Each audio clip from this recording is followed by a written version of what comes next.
Welcome back to the Daughters of the Moon podcast. Mom and I are super excited today to be with you, and we're super excited. We're welcoming back Dr. Connie McReynolds with us. She was on with us on episode 104, so quite a little bit ago, and we talked about ADHD and the riddle and the narrative with that. So we're going to kind of touch on some of that, and we're going to just see where our conversation flows today. So welcome back. We're excited to have you on with us. Oh, I'm so excited to be back. Thank you. It was such a good time the last time. And, I just can't believe how much time has passed. We were looking at that and I wouldn't have, time just, I don't know. I don't know what's going on these days, but it feels like it's going really fast. It really does. And so, what have you been up to since the last time that we've talked to you? Well, still running the clinics and we're still, hopefully helping people, which I believe we've been doing for about 16 years now.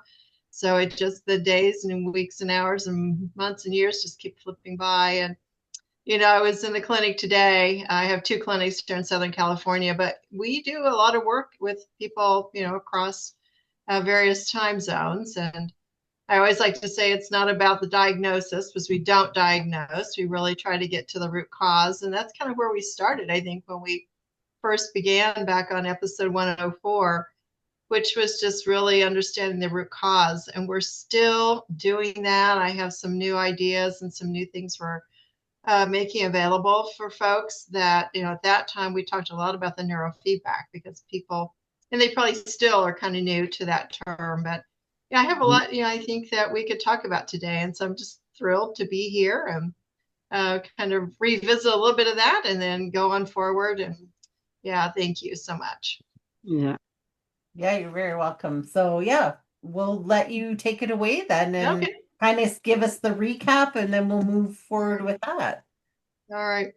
So I think the last time I really introduced these concepts of auditory and visual processing, and part of that is because what I really have uncovered over these 15, 16 years is that people come in diagnosed with so many different kinds of labels and conditions.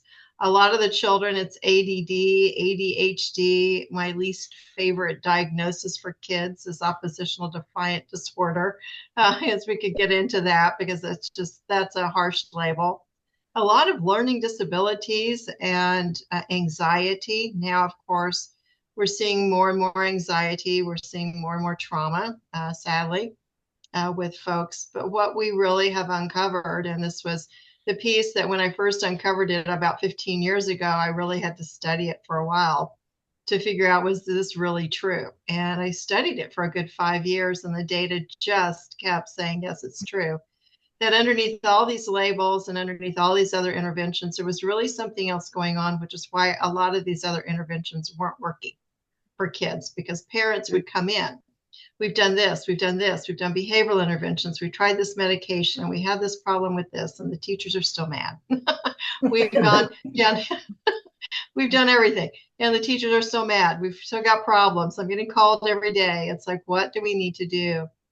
And the beauty that we discovered and uncovered, through all of that in the beginning was that underneath all of that is something called auditory and visual processing problems. And what I mean by that, it isn't about our hearing. It isn't about our vision. It's literally about how our brain works with auditory and visual information. And when that isn't lined up, guys kind of like cars. So I'll say, okay, you might have a Ferrari up there, but you're running on, gear number one. You can't get out of first gear here. So you might have a Ferrari there, but you're not winning any races here because the processing just isn't lined up. And so, other examples are you've got four wheels, but only three are connected here. It's like you're not going to get anywhere with this, and it's not for the lack of trying.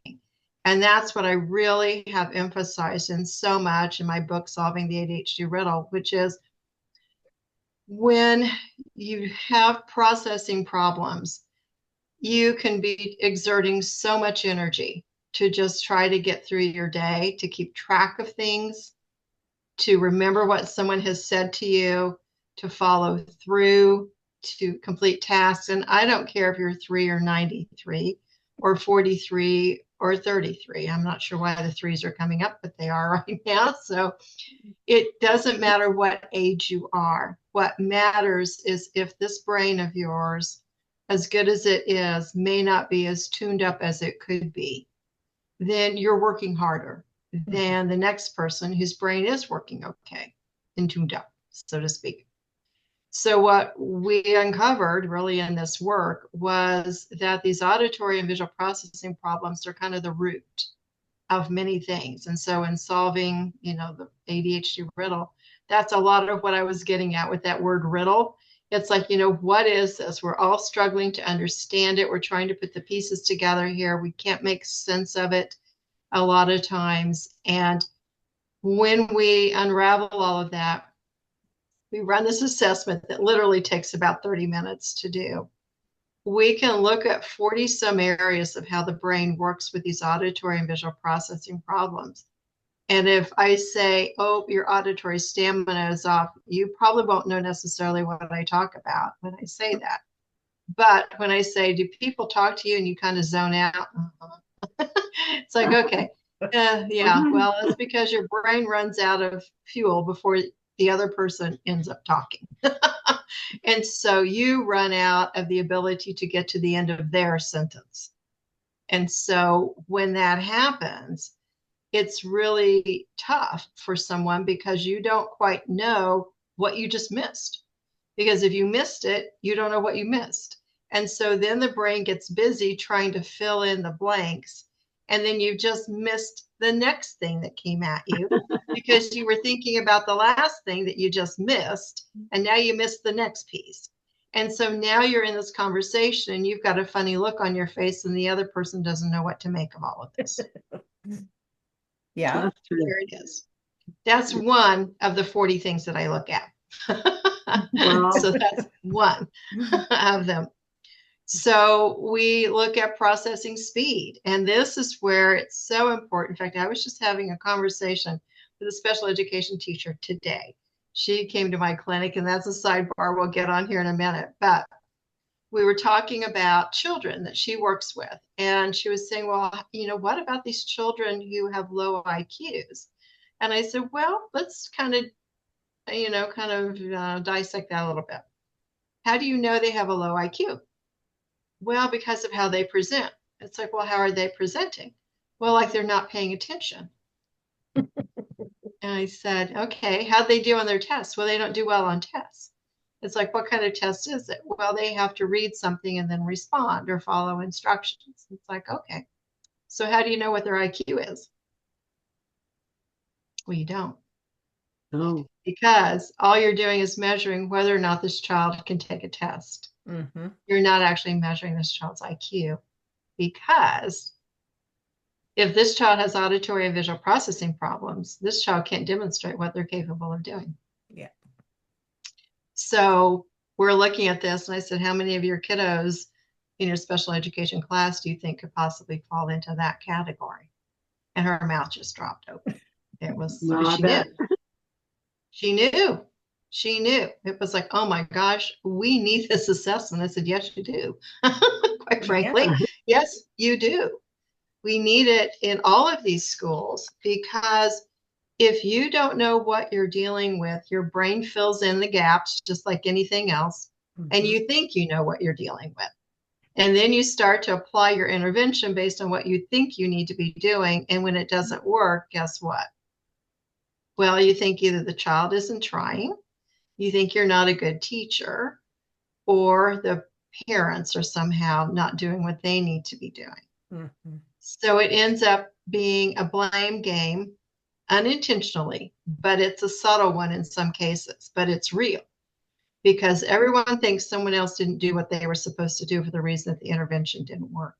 Yeah. And a lot of frustration. And what if it wasn't any of that? Right. Then what?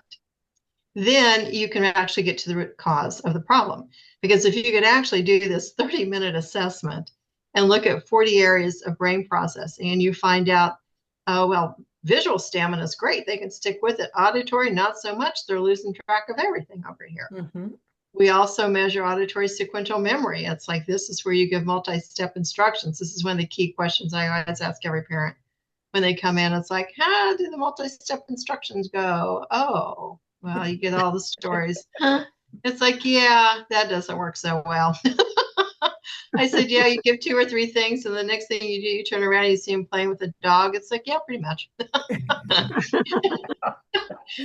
Shoes are lost, teeth aren't brushed, backpack, don't know where it is. But got the dog. Okay.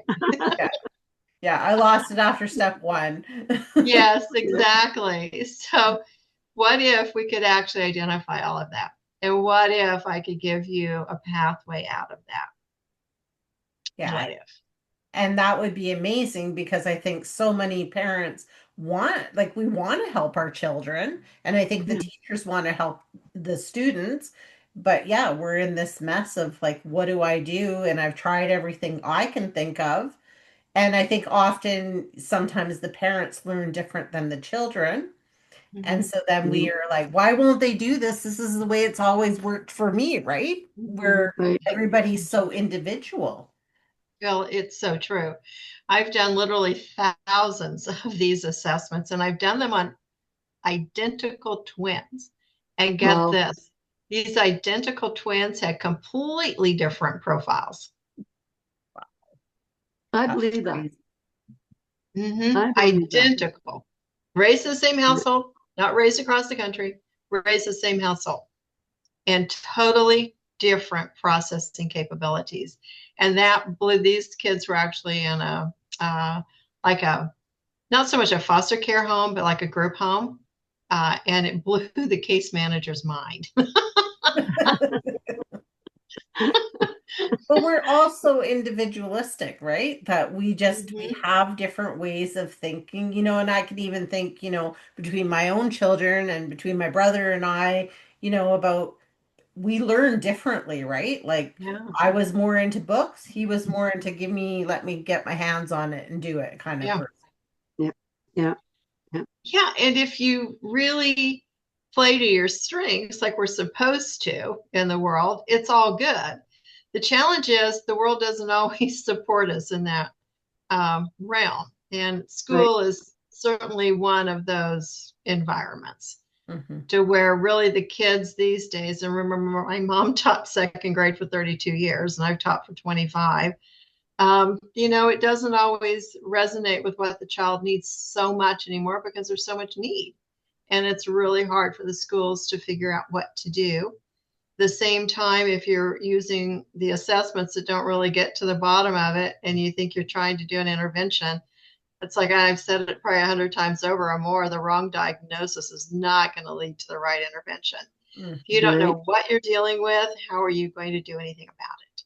Yeah. And so, what we really do is get to the bottom of that in such a short period of time. And then what I've been doing over the past couple of years is taking that information and I create a very in-depth plan for parents when they're dealing with the schools, because what I found is that this information we use, in the clinics, and parents need something even more specific to be able to walk into the school or to an IEP or a 504 meeting. And so what I'll do now is pull this information and then I write a report for the parents that gives them the language, the actual findings, those weakness areas, and this is what you need to do about it in the classroom. And so, it just arms them in a different way so that they can go in and say, oh, but I have data here. Here's the data that I have. And here's what I'm requesting now because of this data. And it's a lot easier to get those needs met when you can walk in kind of armed for the discussion versus kind of having to sit and kind of take the data that you're not sure really fits exactly the same way that you're seeing it at home. And I can't tell you how many times that when I run this assessment report, I go over it, the parents are just jaw dropped because in many times they've used that very language of what's coming out of these reports with me, and we've been in this room, and their child's been in the other room with the tech running the assessment, and yet here's the language that they were just using, and they'll say, this is the first time anyone's really ever got this. Thank you. And that's amazing, because I think it gives that stepping stone for people to be able to figure out, like, hey, how do we deal with them at school? How do we deal with them at home? And then you watch some of these young students or kids that don't have that kind of learning, and then they're forced out into the workplace. And it's like, how do I function at work as an adult then? Yeah. Well, and that's such an important segue here. I think you read my notes almost. How did this work out? Because we are working with a lot of adults. And the woman today actually came in for herself. I learned a lot about her students too. She'd had an accident many years ago, and a coworker said, well, do you think maybe something might have happened that could have affected you? And she'd never put two and two together, literally in decades. And so the other woman had said, why don't you give her a call? She did. She called me. And so that was a good call on her part. No pun intended. So she came in, and we ran these assessments with her today, and she was just so happy, I'll say, that she had findings. It sounds strange, but she got some answers. And that was the first time she'd really had some solid answers for herself. And so she left just as happy as could be. I mean, some people aren't happy that they have findings. She really was, because for the first time in decades, she had a piece of information for why things were harder for her in some areas than other people were. And that's what I'm seeing so much of in today's world with adults is I think we've missed about 20 or 30 years of people who really did not have any idea that what they were dealing with was auditory and visual processing problems. And they've just felt like, well, they name themselves all kinds of things. So we won't go into that, because you can imagine all the negative things people have say about themselves, like I'm smart, it's just, I'm not very organized, a lot of negative stuff. That when we actually peel all that back, we look at those behaviors, we don't stop there. So this isn't about finding a behavior and stopping it. It's about looking at the behavior and decoding it. And so what's underneath the behavior? When we run this assessment, we get underneath it. We get underneath the symptoms. We get underneath all of that. And so what I could show her today is she had probably 15 or 16 areas where she was really struggling in them. And, she had, 20 some that were great. So, when things hit in the great spot, you feel really good. But when they hit in these other areas, you don't feel so good, because you feel like, what's wrong with me? And she would say that, I don't know what's wrong with me. I can't get organized. I can't do this. I can't figure it out. And it's like, well, I don't know too many people who could figure this out if you didn't have some way to dial in on these areas that no one is actually even talking about. I mean, I said, well, your auditory vigilance is off a little bit today. You cross your eyes and look at me like, what? I don't know what you mean. It's like, exactly, because we don't talk about it. We don't look at it in this way. But auditory vigilance is the ability to sustain attention to auditory information. And auditory acuity is where your brain drifts off and tunes out. Well, if you've got that going on and you're in a meeting and suddenly you think someone is talking to you and you just realized, I don't know what they just said to me. And you're trying to cover your tracks all of a sudden, you don't feel very good and you don't feel very confident. Right. And so if we could help people really understand what that is, there's something we can do about it. But in between the something we can do about it and something we find, I can actually create plans for people to handle it tomorrow at work. Nice. This is the area where your brain isn't very strong. And so this is what you need to do. So here's what you do. You walk in tomorrow and here are your strategies for this. And that's right off the cuff right away. Now, that doesn't get rid of the auditory processing problem, but it gives you tools. It gives you a way to manage things that if you don't know what you have, how can you manage it? That's right. That's the truth. That's the truth.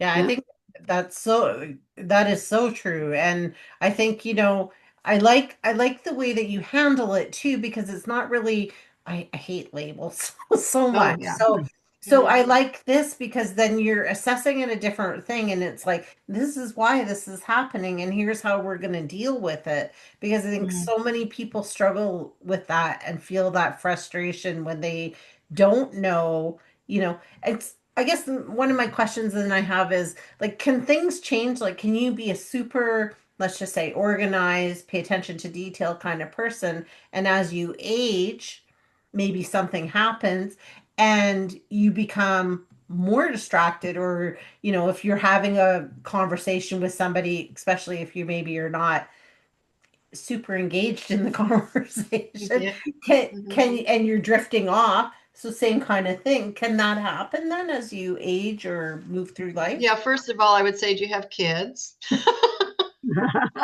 Yeah. Because obviously your brain's going to be pulled in many directions if you do.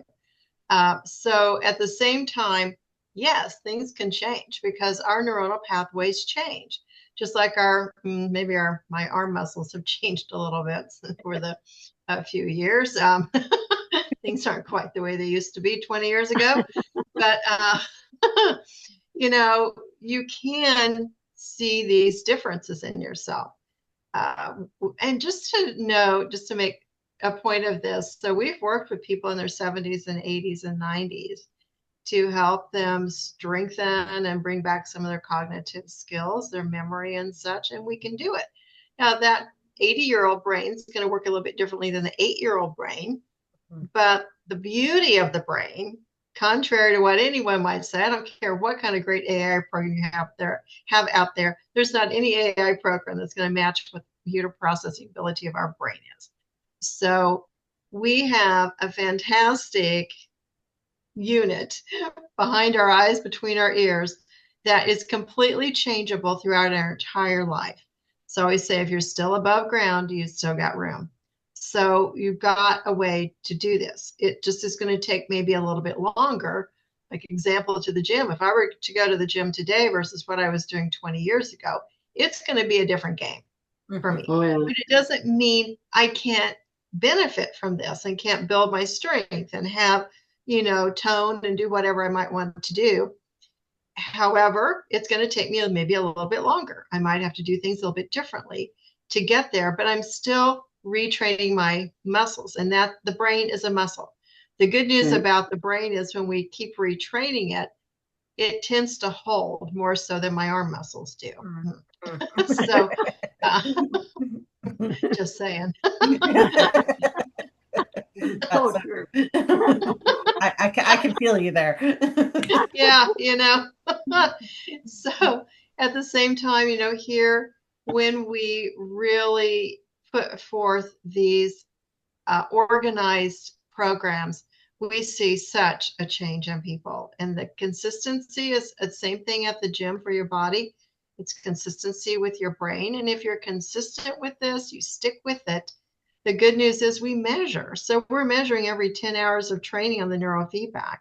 And we're changing the program, the training program, as your brain's getting stronger with Well, this. So, and we want you to go on and live your life. I love you, but I don't want to see you for the next 10 years. I want you to be out doing your life. And we do most of this within 20 to 30 hours of the neurofeedback. Wow, And that's pretty so, yeah, good. and it's doable. The brain's it's called neuroplasticity, the ability to change. And your brain is going to change as you go through your life. And at the mhm. same time, that's a good thing too, because it's the change that we can harness Hmm. to make it all work better for you if you need Right. it. So, yeah, we do all of that. That's great. Wow. That's amazing. That is it. So if you are talking to someone and you just don't hear them anymore when you're having a conversation, I think it's an auditory problem. Is that true? It can be. Yes, it can Okay. be memory. It can be working memory capacity. So there can be a short-term storage situation going on, like there was today with this woman. I told her storage unit just need to get a little bit bigger. So we need to make it a little bit bigger so it can hold more capacity there for her. there's just a lot that it can be. So the key here is, again, kind of the symptoms, the behaviors, those are clues. So they can lead us somewhere in understanding things better. So for example, I talk about, the classroom, but what about in the workplace? What about if I have a boss who comes and always is kind of giving me a lot of verbal instructions and it's a noisy room and I can't ever remember what I'm supposed to be doing? Am I at a disadvantage? Most definitely, because that boss expects me to catch that. And if I don't know that I have these auditory processing challenges, I'm just going to think I'm not very smart, or how do other people catch this? And then there's the whole thing with the confidence and kind of that diminished self-image, if you will, Right. to where I had a gal that we were working with. I had a veteran, and she was working in a call center, and she came to me and she was in therapy, and it kind of felt like, gosh, she was having such a hard time describing what was going on. And I talked to her the first time. The second time she came in, and I said, so you're in a call center and there's a lot of people around you. Yes. You got a little headset. Yes. And you're taking all these calls all day long. Yes. I said, so you have trouble hanging on to what they're telling you? Yes. And she said, and I'm in trouble. It's like, okay, what do you mean? So the employer wasn't very happy with her. And so I said, would you be willing to do a 30-minute assessment here? Yes. Oh my gosh. This woman could not have been in a worse job than she was in for what she could do. She had zero auditory processing capability. Wow. I don't know how she had managed to hang on to anything that had been coming through. She couldn't have been a bigger mismatch in her job. Wow. It couldn't have been worse.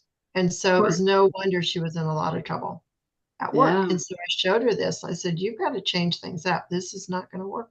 It's just not going to work. So you've got to do 1, 2, 3, or 4 different kinds of things here, because this isn't going to change for you. And things are only going to, get worse and worse and worse. Mm-hmm. So sadly, she never came back. I mean, she got what she needed, but I'm not sure, because she had to change some things. So I don't know if she left that job and went on to somewhere else or not. But that's really part that got me thinking. It was about 1.5 years ago. It really started me thinking back to my years of being a rehabilitation counselor, where that's exactly what I did, was take a look at, what can people do in their jobs and where are their weaknesses and what can we do to really get them into a better match. Mm-hmm. And so that's part of what I now want to do for people is, neurofeedback may not be the fit for everyone right away, but this information is a fit for everyone. So anyone who's struggling, this assessment and the process that we go through with the person, that is a fit, because you can walk away with this, today with some applicable strategies that are going to help you release some of your stress and some of your tension and help you have more success at work. And I just think of the literally tens of millions of people out there who don't know why they're struggling. And A, it's a mismatch. B, they just don't even know what they're up against. And if you can have some insight, that's not going to take you a whole lot of time to get. I mean, it's about a 2-hour process because I spend some time going over everything with people. Yeah. Well, imagine if you could get those answers and tomorrow you could walk in, better armed for your employer, and maybe even some discussions about some accommodations that you need. You can get that. Well, you can advance so much more too then, right? Because you will have that more confidence in yourself, because it's like, oh, okay, I can't do it that other way. This is how I do it. Like, I know for myself, when my boss is talking, like even today she came in, she's like, I need to task you with some things, and I know you already got lots on your plate, but I'm like, hold on, I need a piece of paper, because if I write it down, I'm good. I can write down enough little things that can jar my memory when I get to that project. But if I don't write it down, I'm likely going to go back and go, remember when we were talking about, and you said, and I only heard like the first couple of words, and then I don't have a clue what you said to me. Mm-hmm. And how many people have that happen day in and day out? And I'm going to say, how many marriages have been on the rocks because one partner wasn't, quote, listening to the other partner. And I can tell you, it is so impactful in relationships if we can't track what someone else is saying. And how many times it's usually the wife to the husband. I don't know if that's holds it all. I told you this yesterday. I told you this last week. No, you didn't. Yes, I did. And there you go. Off to the races. Day in and day out and day in and day out, all day long, all night long. The arguments, the disagreements, the frustration, the irritation, and really kind of the blaming. You're not paying attention to me. Mm-hmm. You're not paying attention to what I have to say. And that's where everyone tends to default when the other person has auditory processing problems or even visual processing problems. There's this perception that the person isn't, quote, paying attention. And so they're willfully being neglectful in the conversation, or they're willfully being disorganized and not pulled together. And why do I always have to wait 15 minutes for you to find your purse or your shoes or your handbag or keys or whatever it is? It's like, well, I can't find it. It's like, well, why is that? What, if one person doesn't have it and the other person does, that's a recipe for frustration and a lot of discord in relationships. I keep thinking, this might be a good, alternative to the divorce courts. If we could just find the partner that's struggling and get this kind of straightened out, and I can give it to the other partner that says, okay, don't give him 5 things, give him 1, and then come back and get the other one. There are all of these strategies that we use all the time once we know what the true issue is. Yeah. But until you can get to the bottom of it, you might as well put a blindfold on, spin yourself around, and swing in a pinata. You're going to have about as much luck figuring out what to do. So if you have it done for yourself, should your partner also have it done so that you have a very clear understanding with each other? You really could, because very, very few people are going to match up on these processing pathways. Each person's going to have their strengths and their weaknesses. And if you really don't understand each other, how can you have an honest conversation? So you're just always, and you know how it is. You get into the blame game. It's like, you're not listening to me, and there goes the fight. There it goes. It's just off to the races again every single time. I had one guy who I've been working with him for a while, and he called me one night on the way home, and he goes, I have to tell you, it's working. It's, okay, what happened? It's like, these are always the good openers. It's like, okay, something happened. What happened? So he's kind of chuckling. He said, I have to tell you.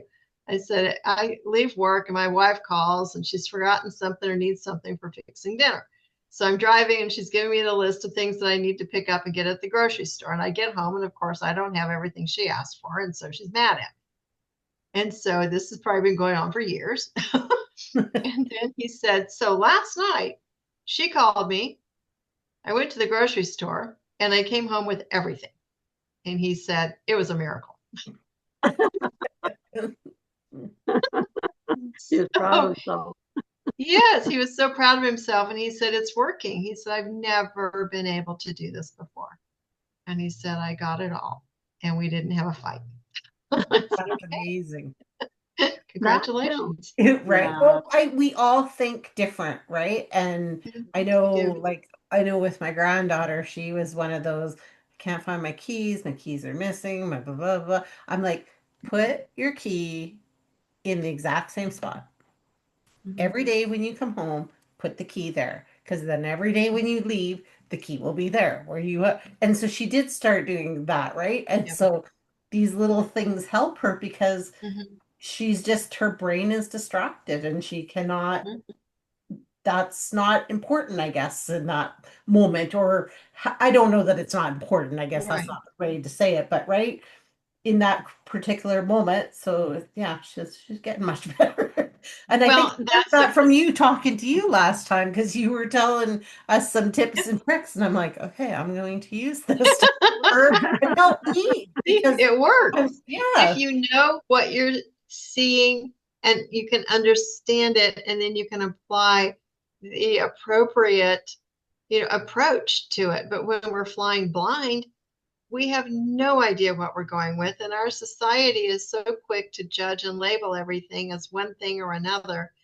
And I've said, telling someone to pay attention and work, we'd have no problem in the world with anyone paying attention. It doesn't work.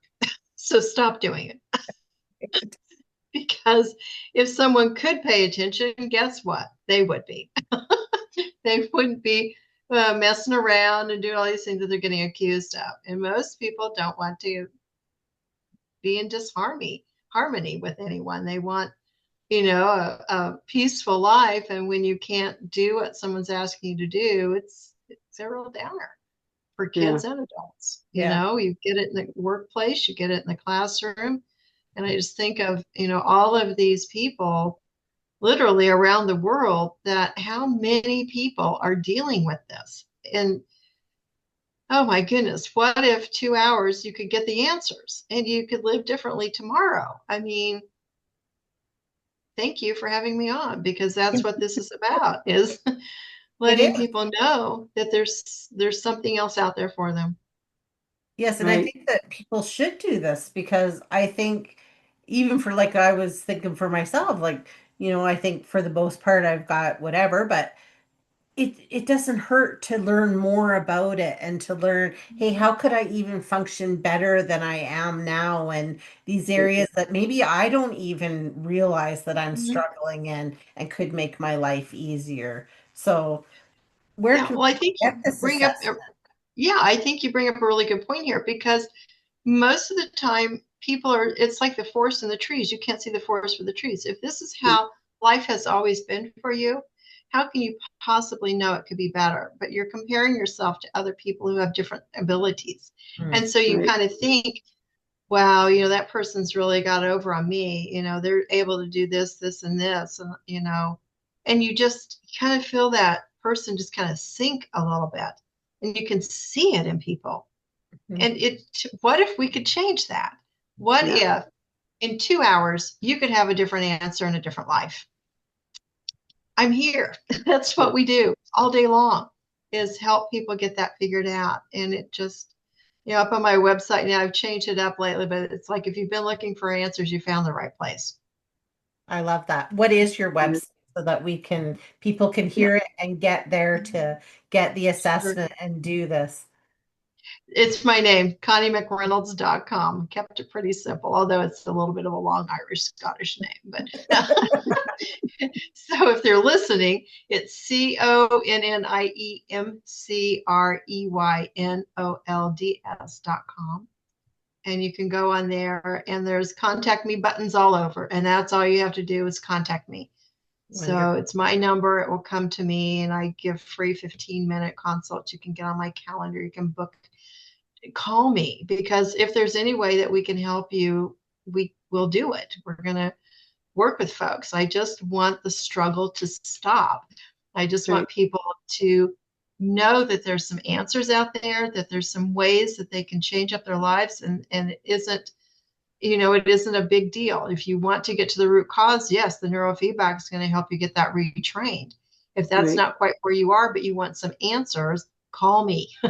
We can get the answers for you. We can help you with that. And you get this really great graph. So I just spent the last year creating a new software program for this.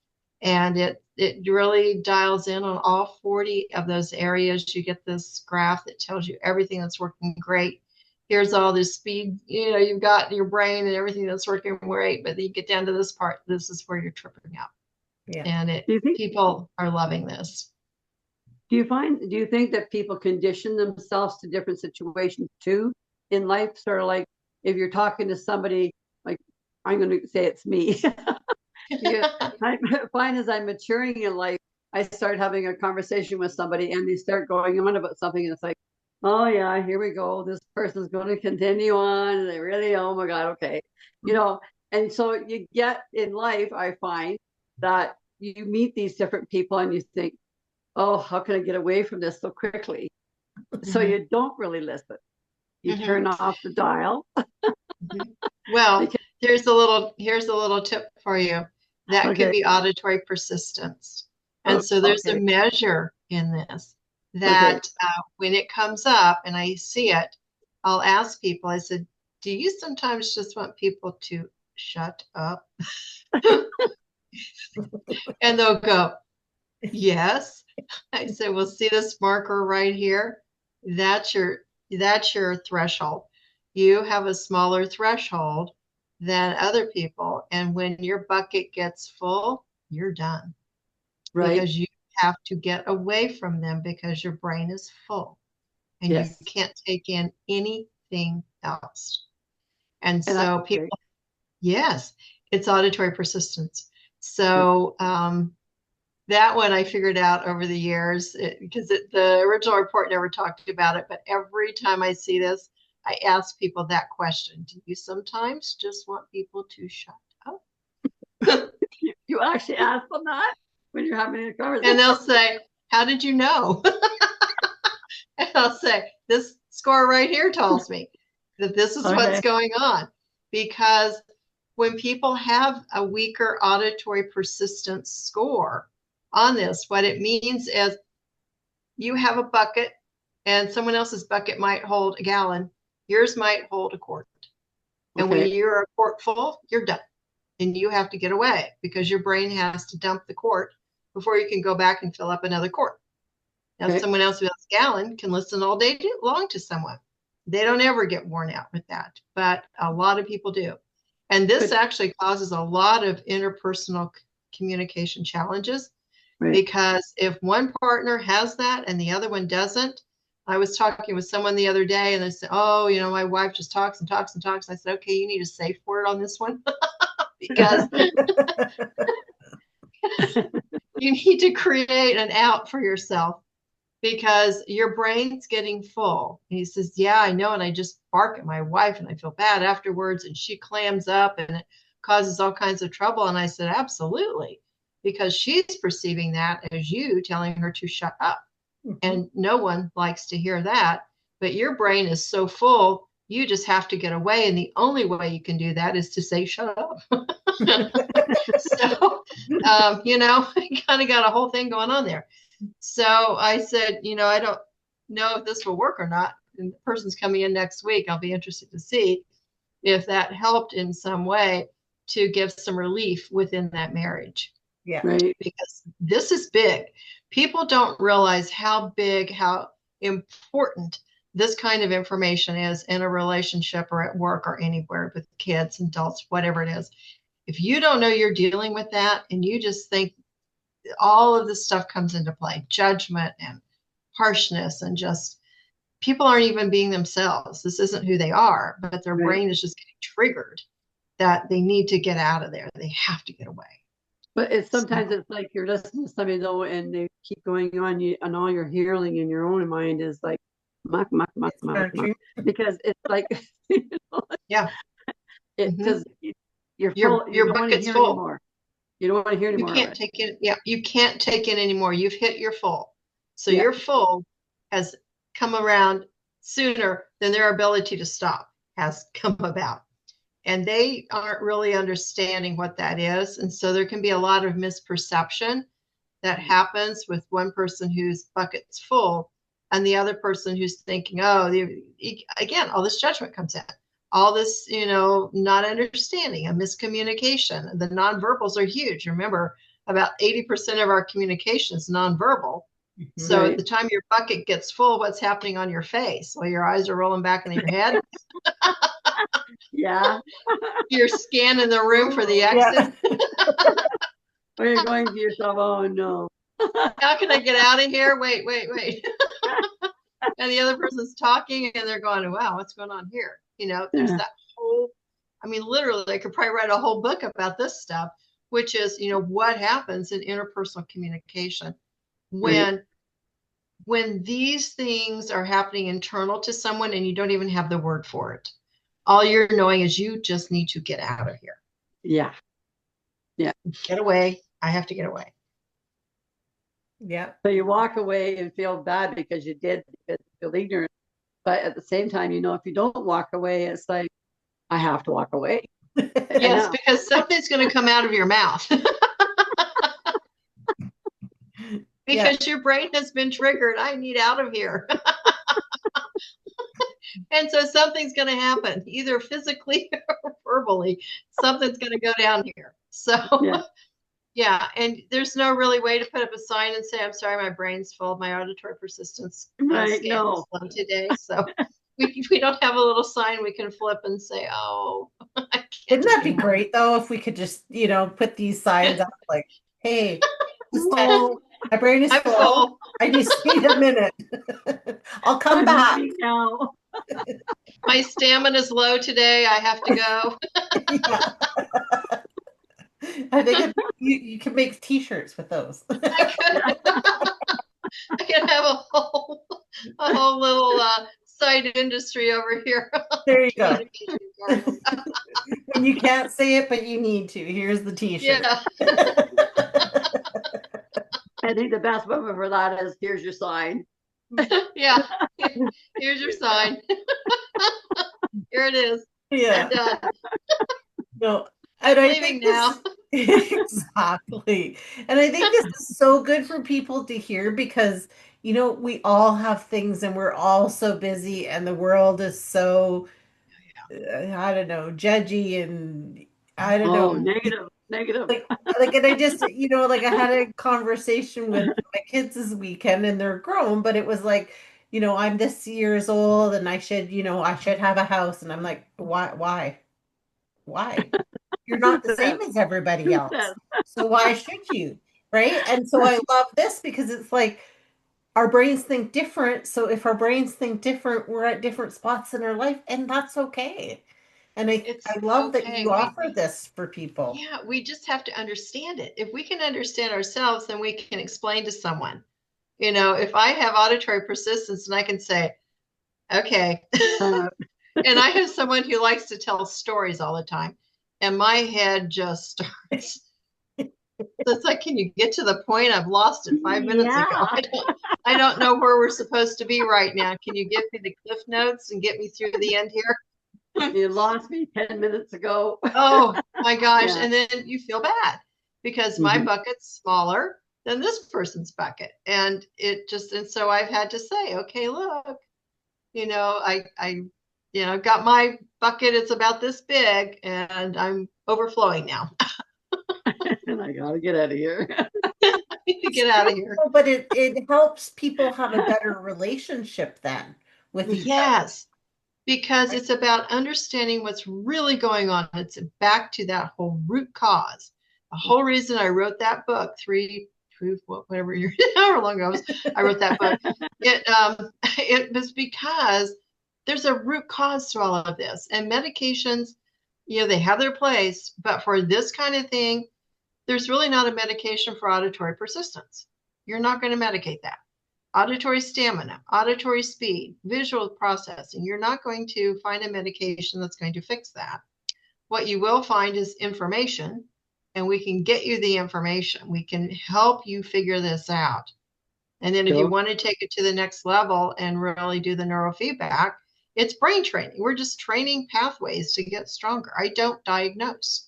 I've been in the field for 35 years, and when I started, I didn't like diagnoses, and I still don't like them.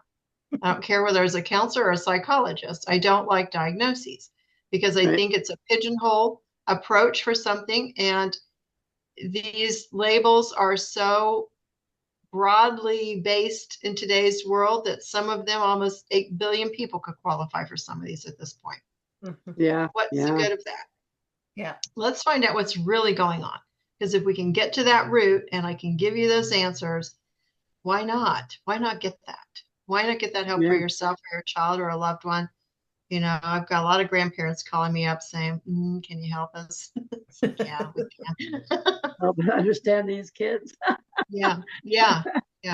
And teachers, I'm going to be doing a presentation in November to a major conference of special education administrators. And I'm hoping to catch the ear there because I think if we can really get people in school systems to understand there's a whole world of information that they don't have access to, that really can solve so much of the difficulties that the children, the teachers, the parents, the administrators are doing. When I ran that pilot project before COVID hit in an elementary school, the administrators and the teachers became the biggest fans of it. And the teachers were the ones initially who were so resistant to it. So I went in and did quite a bit of training on the front end to really show them examples and show them what was happening. And then as we were rolling it out, I would have the teachers in the intake. And as I was going over that information, I could just see the transformation. Because again, when you have the correct information, that changes everything. And so teachers go from, and not every teacher does this. Remember, I come from teaching. I'm a strong advocate for teachers, but I also know what they're up against. And with that, it's hard to be able to dial in to the degree that we can, to be able to get the information that then can inform what needs to happen in the classroom. Because if once that teacher got a load, once he learned what was really going on with this little guy, everything changed. Well, yeah. And it did. It made a world of difference. And then the funny thing that started to happen is that some of the teachers didn't want the kids to be pulled out because they needed their classroom time. As time went on, it would go, can you give them an extra session this week? But I think this is great. And I think and I know Mom does too.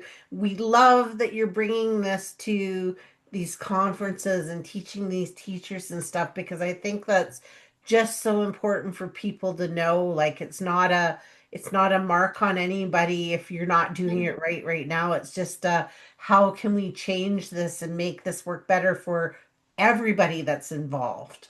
And I commend you so much for what you're doing, because it's amazing. Well, thank you. Me too, yeah. Thank you. Yeah, I just want the word out because I've been doing it long enough, and every day it's just like the bells and whistles go off, like with the special ed teacher today. She was thrilled when she left because for the first time in literally 40 years, she had some answers that she'd been looking for. And we went over that, and she was so happy. And when she came in, she really didn't know that we did neurofeedback. She just knew she needed to come in for the assessment. And so I started telling her about this, and she goes, "You can do this?" I said, "Yeah." We've been doing it for a while. That's amazing. And where can people get your book? On your website or Amazon? They can, and on Amazon, yes, it's up there. So it's called Solving the ADHD Riddle. Okay. And it has a lot of case studies in it. It's written for parents and teachers, but I can't tell you how many adults call me and say, "This is me." I said, "Okay." It's like, I know, but it was because I really wanted parents and teachers to start a different dialogue around these kiddos and the struggle, that some of them are having. Because if we can ease up that pain that people are experiencing, then we've done our job. Yeah, absolutely. So if you had a final thought to leave with everybody, what would it be? Get assessed. I would agree. Mom, find out what's going on. If you're having, maybe I need to do a marital course or something. It's like if you're having marital strife and communication, well, let's figure this out. Because what if it's nothing more than one of you has visual processing and the other one of you has auditory processing challenges? Mm-hmm. And if you just knew what the buzzwords were to be able to navigate this, then you'd know not to call your spouse while they're driving and give them an auditory list when they need a visual. You would text it instead. Exactly. What about that? Would that not make your life a lot easier? Absolutely. We're here to make your life easier. Just give me a call because we can make your life easier. We can make it better in such a short period of time. Wonderful. Well, we appreciate you being on with us, and when this airs, we will have done our live in July. So hopefully y'all will have got that by back then. And so, we'd love to have you back on as you keep moving forward, because it seems like you're just expanding more and more and more with your ideas of where to take this. And we think that's phenomenal because the world needs to learn this stuff. So thank you for joining us. Well, thank you for extending your time to me today and giving me the platform to really share the information. That's truly what it's all about. It's just Yeah. getting this out to people so that they know there's some hope. They know that there's a way around all that kind of negative feelings about themselves or even their partner or their child or their parent or a sibling, a loved one, a coworker. It's like how many people are driven crazy by their coworkers, and maybe it's not what you think it is. There's just so much more that can be uncovered in such a short period of time. And the graph's really attractive, I'll say. It's really, Right. it's Well, really, yeah, it's really getting to know about yourself too, is what you're doing. Hey, do you really want to know about yourself? Here, I can help you.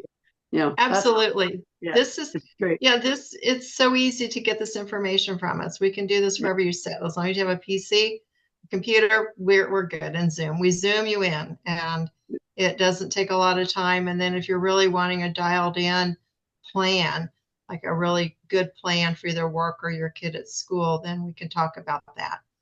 Because that's it's an add-on that we do. And I'm so happy to do that because I think it makes all the difference in the world when you know what to do when you walk in to either your boss or to the school and ask Yeah, for those recommendations or have beautiful. the strategies that, let me write this down like you're doing. Give me a minute here. I need to write it down. If you know that's what you need to do, how much better is it instead of Yes. blaming yourself? 100% makes my life so much easier. So Yes, Yeah, it we're going to does. stop the self-blame here. If we can do anything, let's stop the self-blame for people who have auditory and visual processing, and you just need the information. You just need to know what's going on. Okay. excellent. Thank you. Yes, Thank you. thank you so much. And as always, it's such a delight to have you. And like we say, we hope you'll come back on again as you keep moving forward with your stuff. Because I think this information, needs to get out. And Mom and I both believe that, anything that we can do to make our lives better is a good thing. So thank you so Thank you much. so much. All Thank you. right. And everyone else, we will see you the next time. You betcha.